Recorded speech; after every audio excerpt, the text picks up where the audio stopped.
Good afternoon, everyone. I'm Hao Huang, Assistant Professor of Social Sciences, and welcome to Illinois Tech Social Sciences Great Problems, Great Minds seminar series. Before I introduce today's speaker, I would like you to know you can submit questions during the webinar by typing in the chat box. We will open the floor to questions at the end of the webinar. Now I will introduce today's speaker, Dr. Maya Rossin-Slater. Dr. Maya Rossin-Slater is an associate professor of health policy at Stanford University School of Medicine. She is also a senior fellow at the Stanford Institute for Economic and Policy Research, a research associate at the National Bureau of Economic Research, and a research affiliate at the Institute of Labor Economics. She received her PhD in economics from Columbia University and her bachelor degree in economics and statistics from the University of California at Berkeley. Her research includes work in health, public, and labor economics. She focuses on issues in maternal and child well-being, family structure and behavior, health disparities, and public policies affecting disadvantaged populations in the United States and other developed countries. She is the recipient of the National Science Foundation Career Award, is the PI on several grants from the National Institute of Health, and has published articles in a variety of top peer-reviewed journals, such as the American Economic Review, Journal of Political Economy, and Proceedings of the National Academy of Sciences. It's very delightful to welcome Dr. Maya Rossin-Slater. Okay, thank you. It's Maya Rossin-Slater. Thanks. Thanks for that introduction. So I was just wondering, if it's only like 5 of us in the Zoom room, could folks like turn on their cameras so I don't feel like I'm just talking to myself? I don't know. I've never done a seminar with so few people, so it might, I don't know if people are there, like if you don't mind, that would be nice. Otherwise, I feel like I'm just talking to myself for an hour. So that'd be great. Hello. Okay, I'll go ahead and share my screen.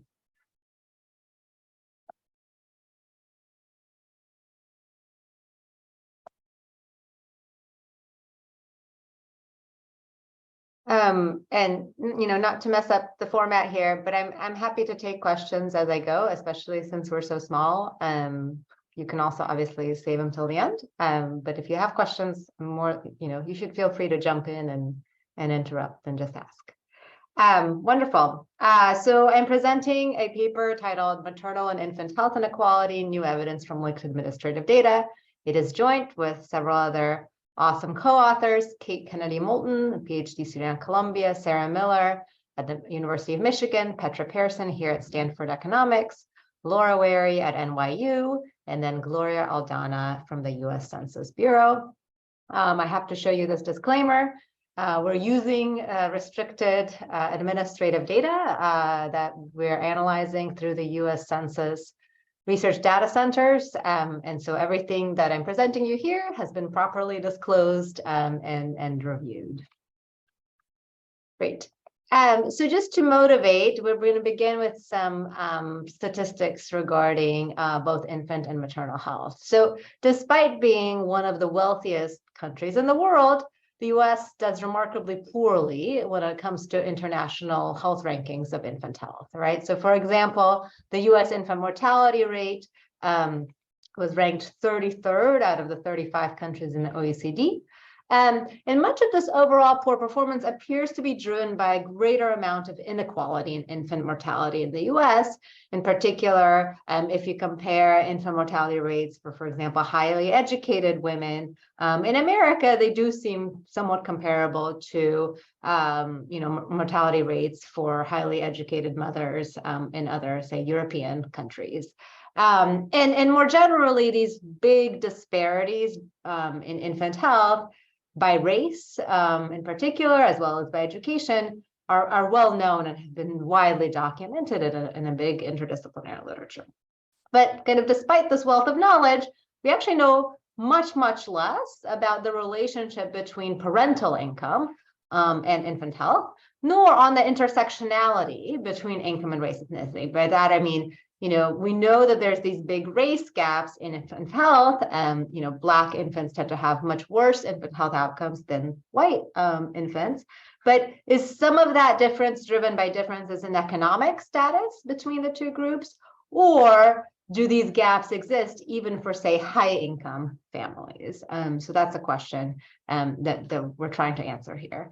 And then more generally, like I said, we know some information about disparities in infant health by things like education, which is, of course, a proxy for socioeconomic status, but it's only a coarse proxy. There's a lot of different income levels that are actually represented within any given education group. And moreover, that link between education and income varies quite a bit across different racial and ethnic groups. So again, this question of intersectionality becomes important. Similarly, the US fares really poorly when it comes to maternal health. So the maternal mortality rate was about 17.4 deaths per 100,000 births in 2018, one of the most recent years of data, which is more than double that of other countries, for example, like Canada, France, Sweden, Australia. And within the US, we have these, again, dramatic disparities in maternal health, right? So Black mothers experience mortality rates that are more than 3 times that of their white counterparts. This problem has been only worsening over time. So the US is the only country in the world that has witnessed an increase in the maternal mortality rate over the last few decades. And we've had an additional uptick during the COVID pandemic. But again, less is known about how economic circumstances of these women drive or interact with these patterns. So why don't we know more about this seemingly kind of really important relationship? Well, mostly it's a data constraint, right? So the most typical data sources for studying infant and maternal health are birth and death records, vital statistics, birth and death records, which are fantastic data. They're administrative records. They are collected at the population level. So we have a lot of, really accurate information, both on birth outcomes and infant health at birth, as well as infant and maternal mortality rates. And these data contain information on maternal race and ethnicity, as well as maternal education. But they do not contain any information on family incomes. So prior studies have had to rely on kind of proxies of economic status. So for example, using aggregate economic measures such as the county poverty rate or the county median income at county or various other levels of geography. There's some survey data sets out there that have information on both self-reported family income and self-reported infant health. But again, all of that is self-reported. And then, they tend to have fairly small sample sizes, making it difficult to characterize, how infant health varies throughout the full distribution of income, including, for example, the very top. And then a final data issue is related to how we measure maternal mortality. So the way that maternal mortality is currently measured and reported in kind of official statistics, for example, by the CDC, is through something called the pregnancy checkbox on the death certificate. So what is this? So every state has their own death certificate. So when an individual dies, the person that's filling out that death certificate has the option to check a pregnancy checkbox, which should be checked if the individual who died has been pregnant within 42 days of the death. Okay. So, and by the way, that window, that 42-day window actually varies across states and over times. And you can imagine this induces a fair amount of measurement error into the maternal mortality rate. Obviously, It depends on the information that the individual who is filling out the death certificate has about the person who has died. They may not know whether the person was pregnant, and so on. So this is sort of it's been widely documented. This is sort of not a perfect measure of maternal mortality. So this project is going to bring together multiple data resources to try to kind of make some progress on these issues. In particular, we're going to start with the universe of all infants born in California over about a decade, 2007 through 2016. So we have those birth records data from the state of California, and we're going to link them to tax records from the IRS, supplemented with additional data on earnings from the Longitudinal Employer Household Dynamics database, the LEHD, as well as census data, allowing us essentially to have a near universal linkage of all infants and mothers to their family incomes in the 2 years before the birth. And then additionally, we link those birth records to hospital records and death records for both the infants and mother. And then we're going to use these data to do three things. First, we're going to just look descriptively, how does infant and maternal health vary across the income distribution? Second, we're going to look at this interaction between race, ethnicity groups, and economic circumstances. And then finally, we're going to replicate as close as possibly what we do in California in Sweden. Okay, why Sweden? Well, at least two reasons. So first of all, Sweden is a country in Scandinavia known for these large scale, excellent administrative population level data resources that many researchers have been using in the last decade or so.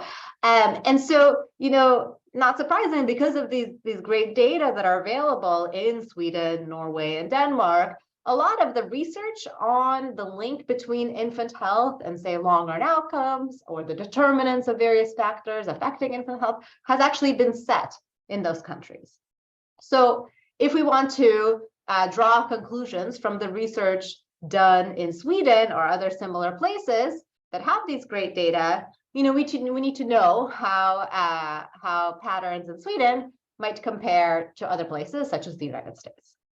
And then, moreover, Sweden is a country that's generally known for having low rates of inequality, especially as compared to the US. It has a very different policy landscape when it comes to infant health, universal health insurance, access to various social safety net programs that are more expansive than in the US.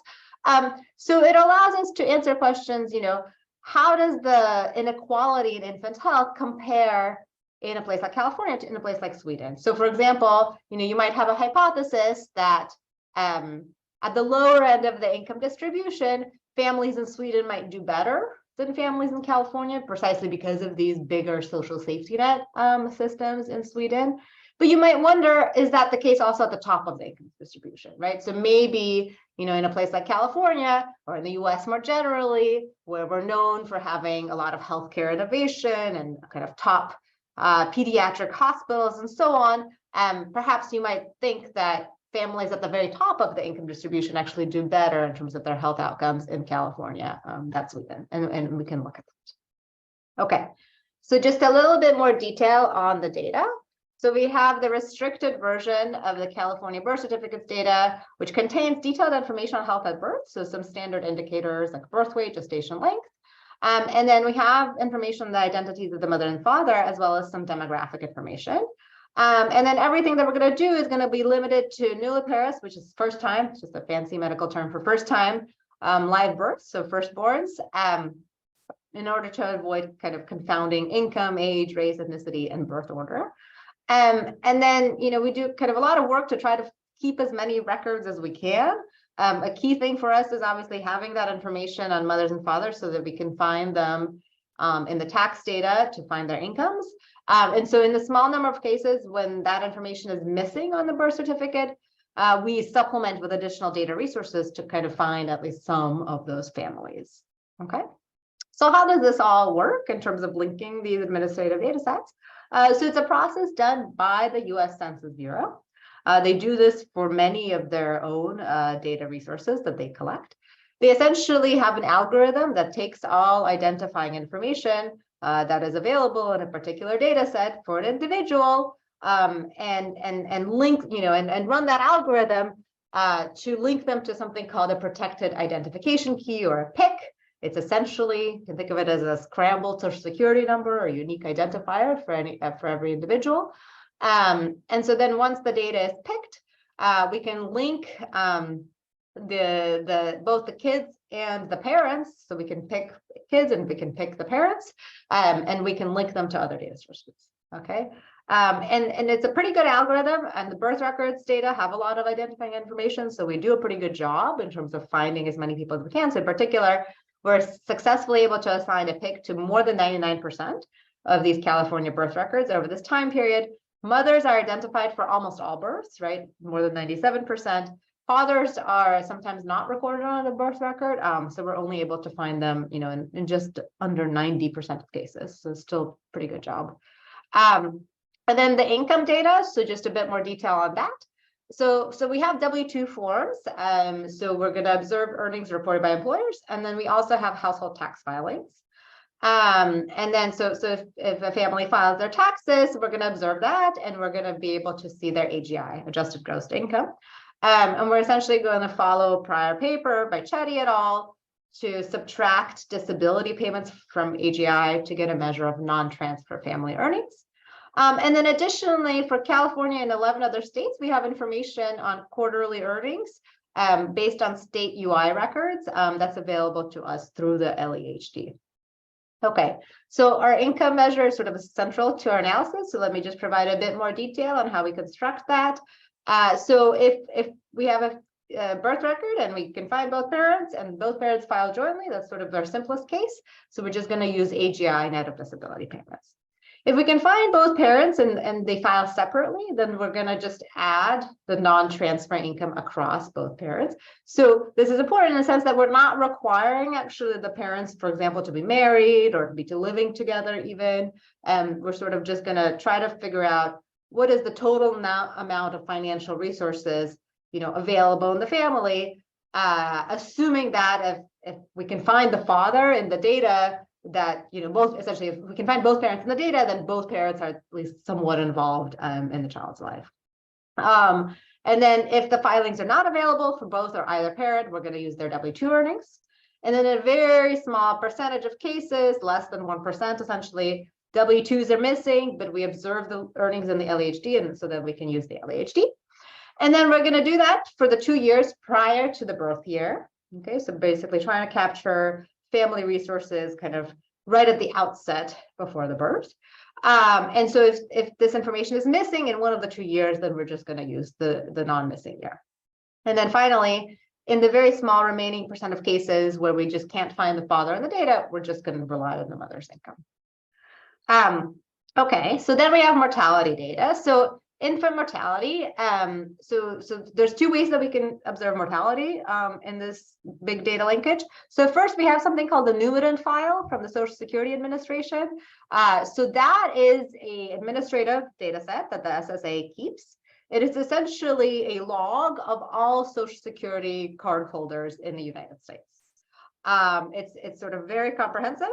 It literally contains everybody who has a Social Security card. And if an individual has died, they record the date of death. Okay. This is a fantastic data set for capturing mortality for people who have Social Security cards. The problem is, for a lot of infant mortality, the death happens before, a Social Security card application is made. Right? So this is actually not a good data resource for capturing infant mortality in particular. Okay, so to measure infant mortality, we're instead going to rely on California's Department of Healthcare Access Information infant mortality records. So we have those linked in. So we can observe deaths before age 1, and then we're going to split them into 2 groups. So neonatal is death before the 28 days of life, and postneonatal is between 28 days and 1 year old. And then one limitation with that data is that we don't have it for as recent years, so we can only measure it for 2007 through 2011 birth cohorts. For maternal mortality, we don't have that same issue, right? So maternal mortality happens for individuals who are adults. And so we can measure it actually quite accurately. And so we're essentially just going to define it as death within 1 year following childbirth, right? So if we observe a mother giving birth, and then we observe a death at any point in 1 year following childbirth, we're going to count that in our maternal mortality measure. So recall I was explaining some of the issues with maternal mortality measurement through that pregnancy status checkbooks. We're kind of avoid all of those by using this other measure. The downside, of course, is that we don't have any information on cause of death, right? So if, for example, a woman gives birth and then dies in a car accident 11 months later, that's going to be included in our maternal mortality measure, even though that death wasn't related to the pregnancy or the childbirth. So that's one kind of measurement issue. On the other hand, we're potentially more comprehensive. So for example, in recent years, there's been evidence suggesting that a lot of maternal deaths are happening due to mental health related causes. That's something that's really hard to pick up in official statistics, in part because, a lot of times maternal mortality is really centered on capturing kind of physical health related deaths, occurring shortly after the childbirth. And so, in some ways, we're kind of more expansive than that because we are actually going to include any deaths from any causes. And then finally, we have some information on morbidity. So we're going to construct a measure called severe maternal morbidity, or SMM. This is based on hospitalization records that we have for the mothers, both during the pregnancy and in 1 year following childbirth. And we're going to use a standard definition used by the CDC, which it relies on 21 different hospital diagnosis and procedure codes corresponding to an unexpected outcome of labor or delivery with significant negative short or long-term consequences for the mother. Okay, so we're going to use these linked data sources to divide our families into income ventiles. So this is 5% bins. So ventiles are 5% bins within each birth year. And then we're just going to look at the data, right? We're going to look at how average rates of preterm birth, birth before 37 weeks gestation, low birth weight, which is birth weight less than 2,500 grams, average birth weight, rates of infant mortality, rates of SMM, and maternal mortality vary across these ventiles. Okay, so starting here with some results. So first, this is just raw data. Okay, we're just plotting average outcomes by income ventile bin. And we noticed two things, I think. So first, if you look at, let's take this preterm birth indicator, sort of a classic measure of adverse infant health. You see this sort of very clear non-monotonic relationship, right? Where if we start at the bottom of the income distribution, we sort of see this downward sloping gradient, which means that as we move from the very bottom of the income distribution to about the middle of the income distribution, rates of preterm birth are falling. So that's something I think you might have expected, right? In general, when we think about income and health relationships, we think of this as being a positive correlation, right? So as income improves, we tend to see better health. We see this for various other measures of adult health. For example, life expectancy at age 40, we see these very linear health gradients where life expectancy is much higher for high income individuals than low income individuals. What's striking here is that this relationship reverses right at the middle of the income distribution and the rate begins to increase again, to the point where the rate of preterm birth amongst the highest income families in our sample is actually quite a bit higher than the rate of preterm birth amongst the lowest income families. And we see the same J-shaped pattern for low birth weight, another kind of classic indicator of adverse health.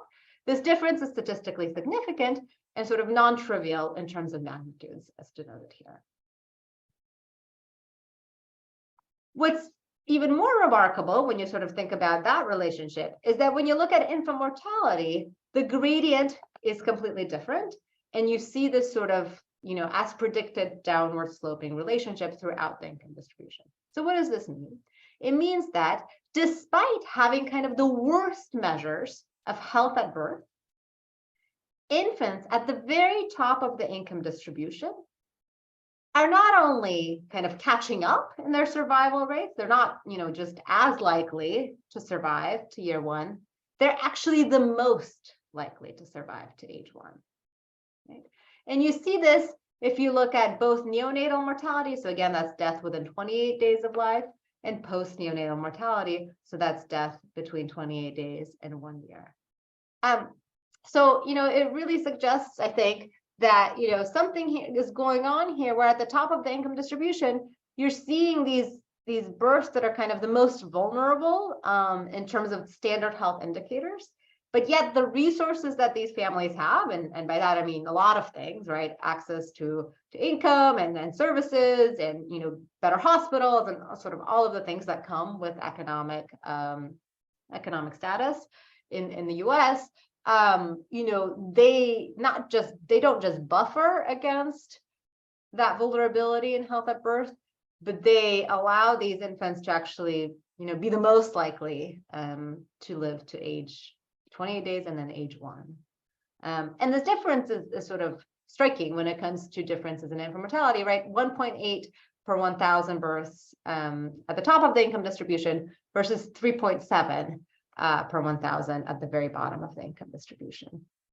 And you see this similar kind of broad pattern for maternal health as well, right? So you see this non-linear pattern in terms of morbidity. So women at the very top of the income distribution have similar rates of complications as compared to women at the very bottom of the income distribution. And yet, again, they're the least likely to die, right? So we see this very linear gradient in maternal mortality, where women at the very bottom of the income distribution are significantly more likely to die in the first year following childbirth as compared to women at the top. Okay. So I think I just said this all in words, so I'll skip that. So next, the question is, well, what's going on here? Why do we see these patterns? So we're going to do something very simple. We're essentially going to see, well, to what extent do some of the observable characteristics that we have in our data help explain some of the relationships that we're finding?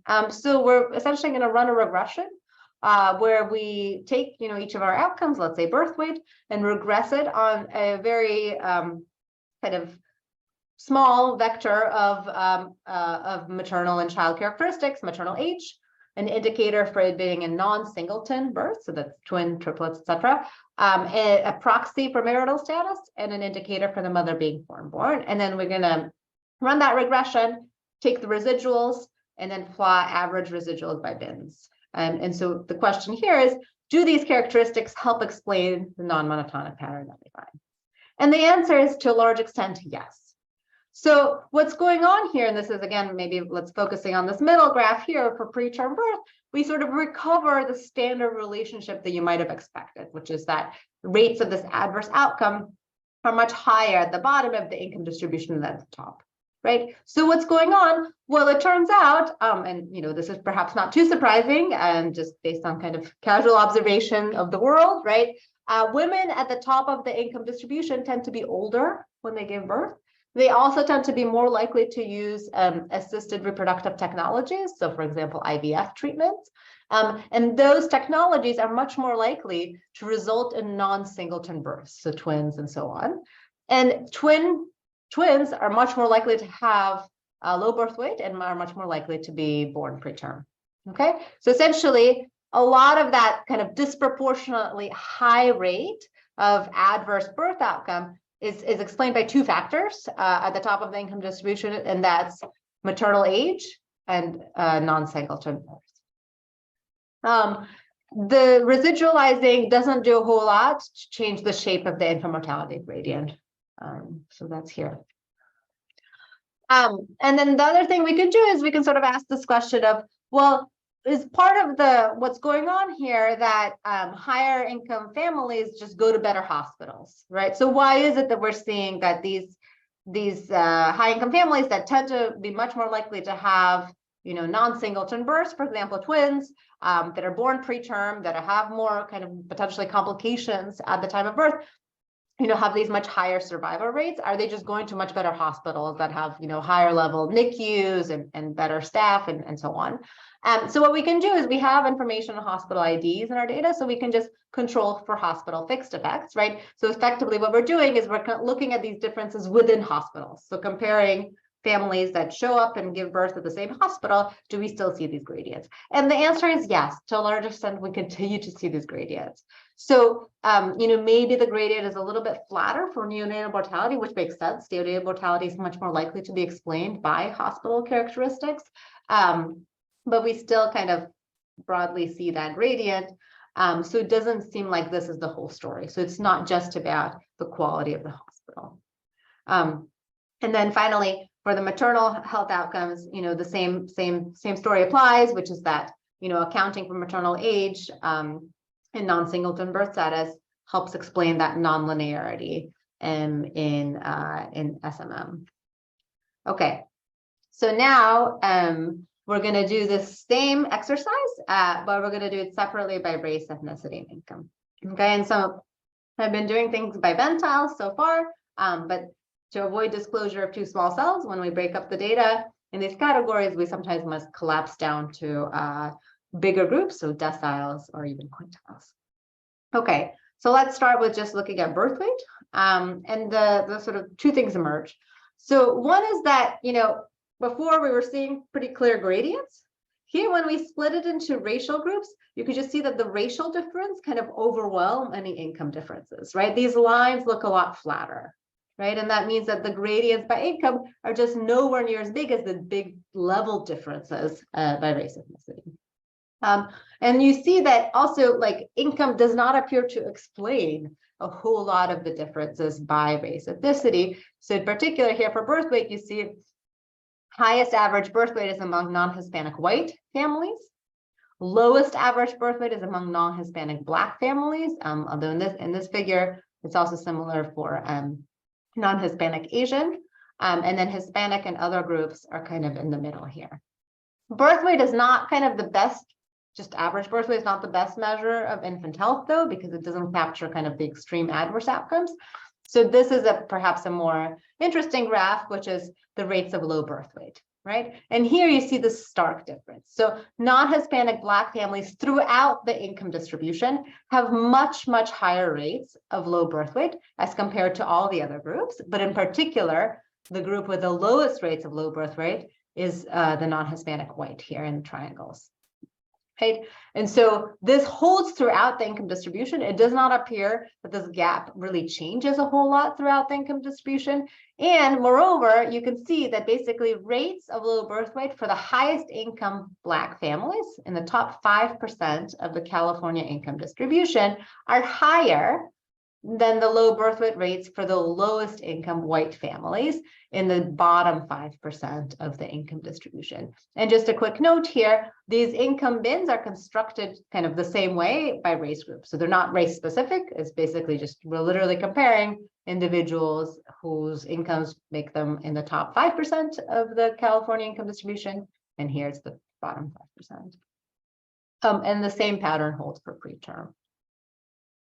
Infant health, becomes a bit noisier. We collapse the data down to deciles, but the broad pattern remains, right? So you see this much higher rates of infant mortality for non-Hispanic Black families as compared to all of the other racial groups. And again, throughout the income distribution, same pattern, even starker for severe maternal morbidity, and same pattern for maternal mortality.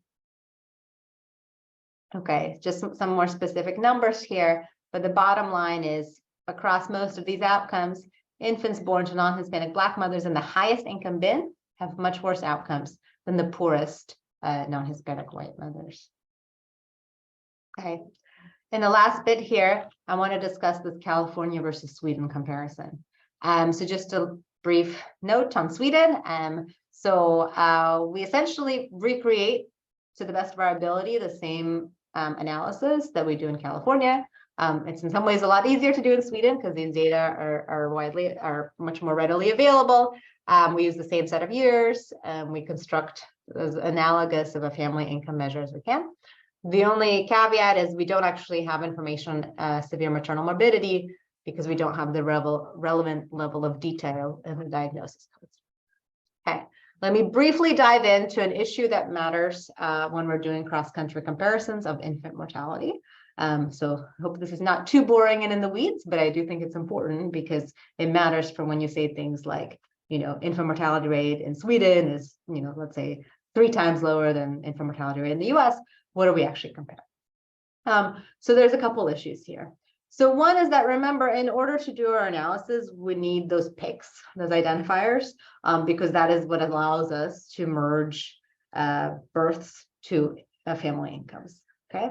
The problem, of course, is that a lot of the neonatal deaths that, let's say, happen within, a couple of days of the birth, right? The birth record doesn't get filled out or is very incomplete, right? And so this means that for a lot of those birth certificates that result in a neonatal death, we can't actually run the algorithm to find the PIC, right? So essentially, missing PIC observations are very disproportionately represented among neonatal deaths. Okay, so what do? Well, we essentially just assume, make a very coarse assumption. We by construct, we can't observe incomes for these observations, and we're just going to uniformly distribute them across all of the income bins. Now, this is probably not quite correct, given what we know about gradients, right? We know that mortality tends to be more likely to occur among lower income families.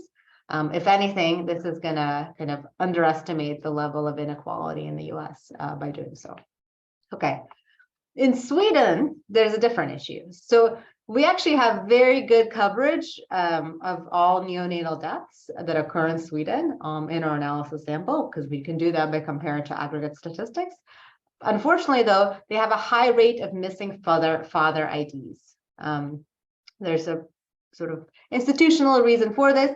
It basically reflects not the fact that the father is absent and not present in the family, but rather has to do with how paternity information is collected in Sweden. And basically, if a child dies in the first few days following the birth, then the government agencies that are reporting this don't bother with trying to collect the paternity information. So again, we have to do an adjustment. So we can't observe, if we're missing father IDs, we can't calculate father's income. So we're just going to assume family income is double that of maternal income among these deaths. Again, probably underestimating true income, since fathers tend to have higher incomes than mothers. Okay. There's another issue, which is that there's cross-country differences in reporting as what counts as a live birth versus a stillbirth, right? So in some places, the observation that would be coded as a stillbirth would instead be coded as a neonatal death, and vice versa. So we impose a sort of a sample restriction that's been done in prior work to try to limit this issue, basically looking at cases where we think we're truly capturing live births. Okay, with all of those caveats, here are our comparisons. So the dark black line is California and the light gray line is Sweden. And here's what we see, right? Across the income distribution, right? These lines don't converge. California has higher rates of preterm birth, higher rates of low birth weight above the top and the bottom of the income distribution, right, as compared to Sweden, right? And going back to what I was saying at the beginning, why are we doing this, right? Well, maybe if you had this hypothesis that, okay, Sweden has a better social safety net system, universal health insurance, et cetera, maybe their lowest income families tend to do better. That's true, right? So lowest income families in Sweden do quite a bit better in terms of infant health as compared to the lowest income families in California. But perhaps you would have thought these lines converge at the top of the income distribution, or even that California does better, but that's not the case, right? California continues to do quite a bit worse in terms of infant health, even at the very top of the income distribution. This is what the mortality gradients look like. As I've mentioned, we probably shouldn't compare these, right? The neonatal mortality gradients, because these have not yet been adjusted. I'm just showing you the raw data. Postnatal mortality doesn't have the same issues that I just described. And here you see the very clear stark pattern where Sweden has a much lower post-neonatal mortality rate throughout the income distribution as compared to California. Okay. And now we do those adjustments. So maybe in the interest of time, let's just focus on the fully adjusted picture here in C. And you see the same pattern emerges when we do the adjustments for infant mortality. And similarly, when we compare the adjusted neonatal mortality rates, same pattern emerges. Okay, maternal mortality is noisier. Luckily, there's just fewer deaths of mothers, but still kind of broadly similar pattern. Okay, so what did we just learn? Across the income distribution, many outcomes in Sweden are much better than outcomes in the US.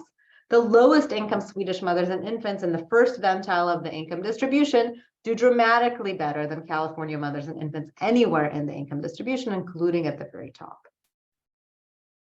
Okay, we can also compare the two racial groups that had the biggest gap in California to that of Sweden, basically to ask the question, is it the case that,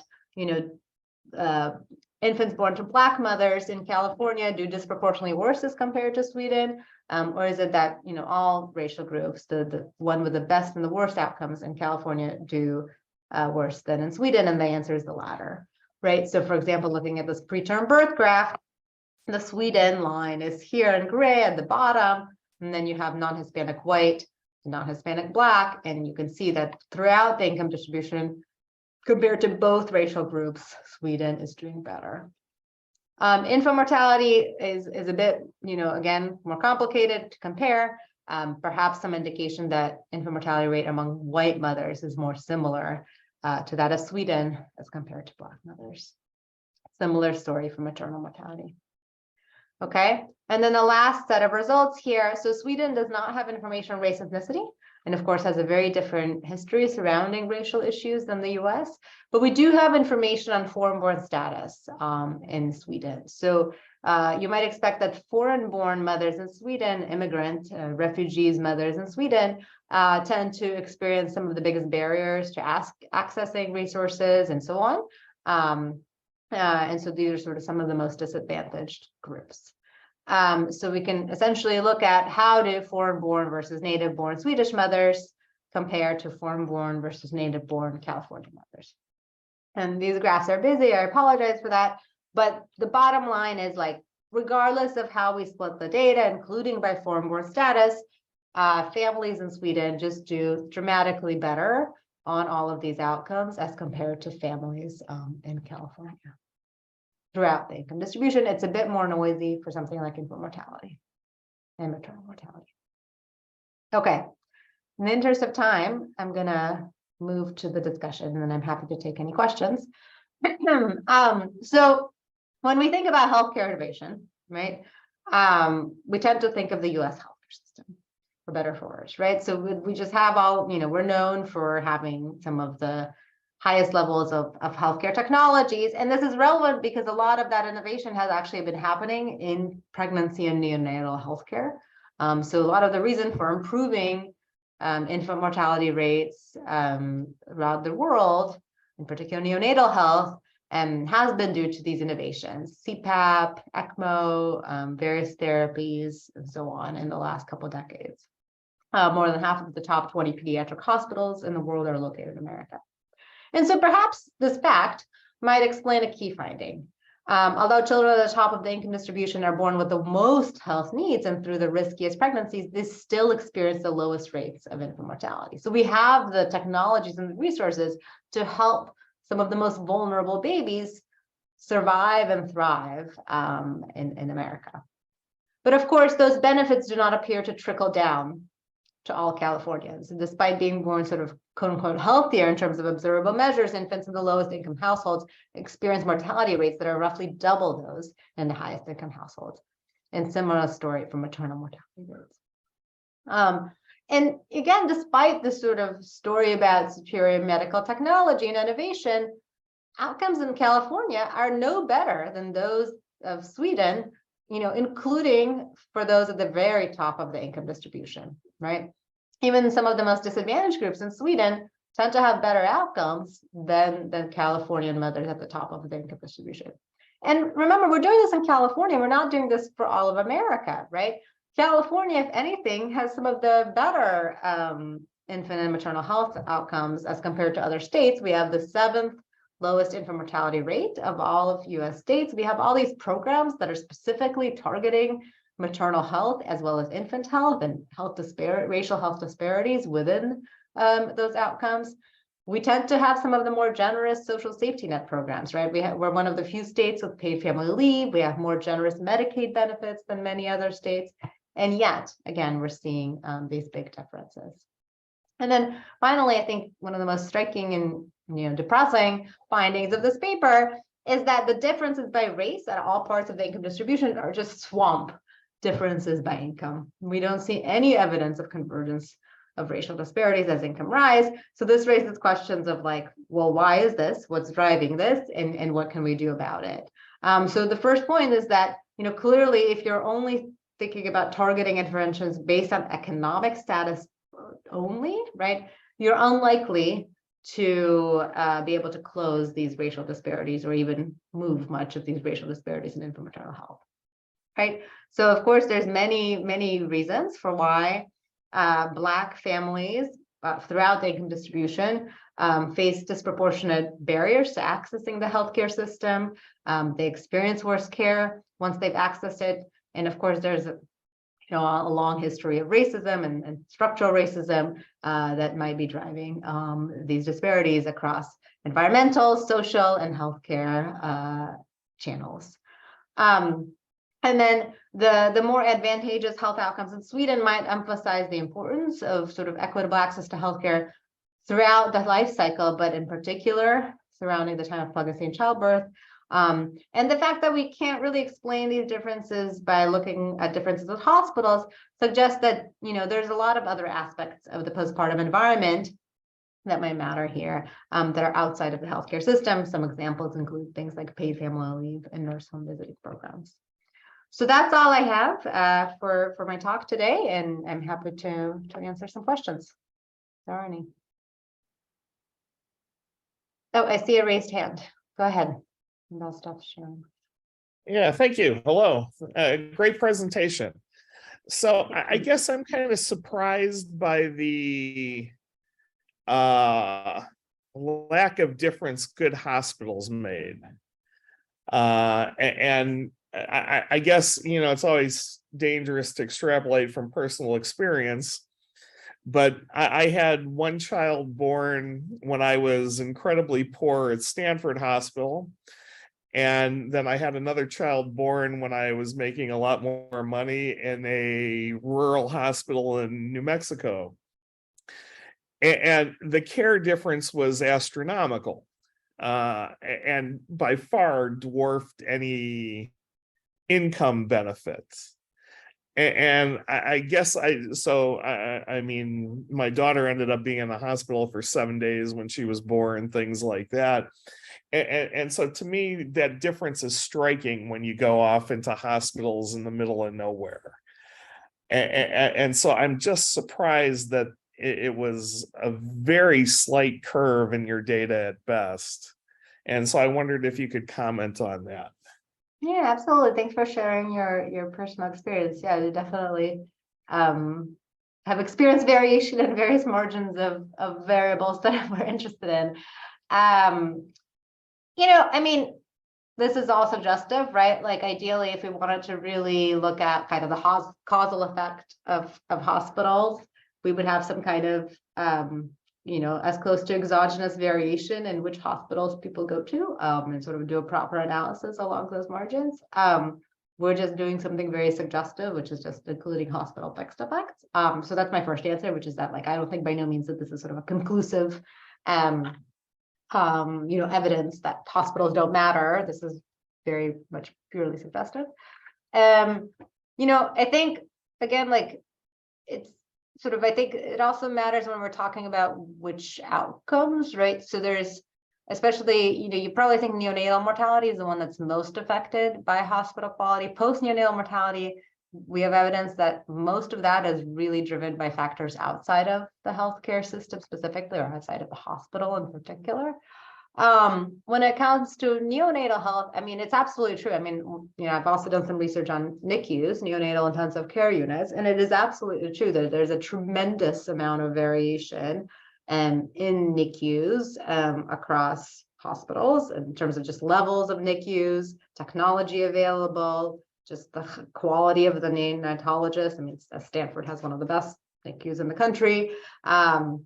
So absolutely. I mean, I think one thing that's going on that we're not really accounting for in this analysis is that, if a child is really born, in distress and needs real like help in the NICU, they're often going to be like transferred, right, and flown to a better hospital, right? So if you have like a really extreme case, then at some level, like, I mean, of course, there's a cost, right, to helicoptering maybe Yeah, to a absolutely. different hospital, but at least you can kind of, there is a way to get them to that higher level NICU, and we're not capturing that. We're just looking at like where the child was born. So at least some of those sort of extreme cases maybe end up actually going to the better hospitals to be treated there. So that could be part of it. But yeah, so I think so that's maybe part of the story. And then finally, like, we're doing this all in California. It's possible hospitals matter more, in other places. Okay. All right. Thank you. Mhm. Was there another question? I thought I saw a hand earlier. I have a question. Yeah, please.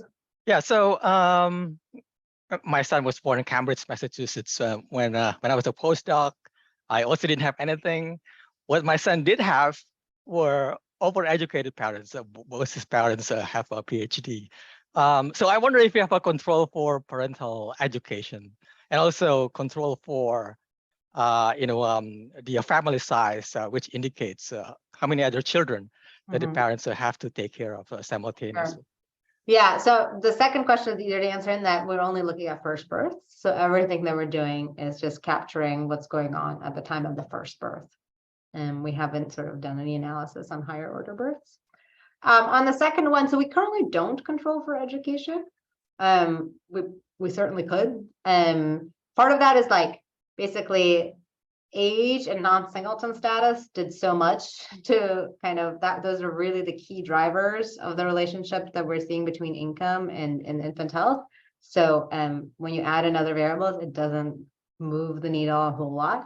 But of course, age at birth is really highly correlated with education status, right? Like women who have PhDs tend to give birth much later than women with a high school degree, right? And so I think age is really doing a lot of work in capturing some of that education gradient. But yeah, I mean, one of the questions that we've gotten and we just haven't gotten around to doing yet is to sort of, going back to the beginning. I said, like, we know a lot about educational differences in infant health, right? Like we have statistics about like average infant health among college educated and higher families versus, less educated families. One question is like, how does that square with the income differences that we find? We just haven't quite done that yet.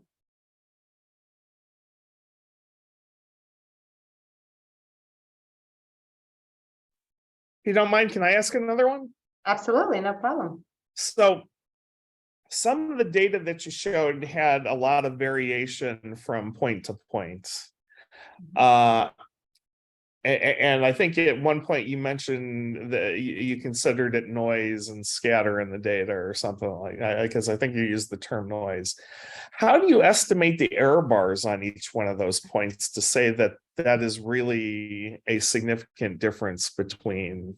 Yeah, so we run tests of significance for all of the differences that we report in the paper. And we specify, like in the paper, which ones are statistically significant and which aren't. So for example, some of the statements that I was making, like, low birth weight rates among Black women at the top of the income distribution as compared to low birth weight rates among white women at the bottom of the income distribution, that's a statistically significant difference. Pretty much most of, like, I was trying to be careful in the sense that most of the statements that I was making like that reflected statistically significant differences. There's sometimes we can't reject the null that these are not statistically different. So for example, comparing, even though like the numbers, like Black infants at the top of the income distribution have a higher infant mortality rate than white infants at the bottom, we can't reject that they're equal, right? But they're still, right, again, it's the Black at the top versus white at the bottom, and they seem to have equal infant mortality rates, statistically so. So yeah, so I think, yeah, so in many cases we can say it's statistically significant, but not in all.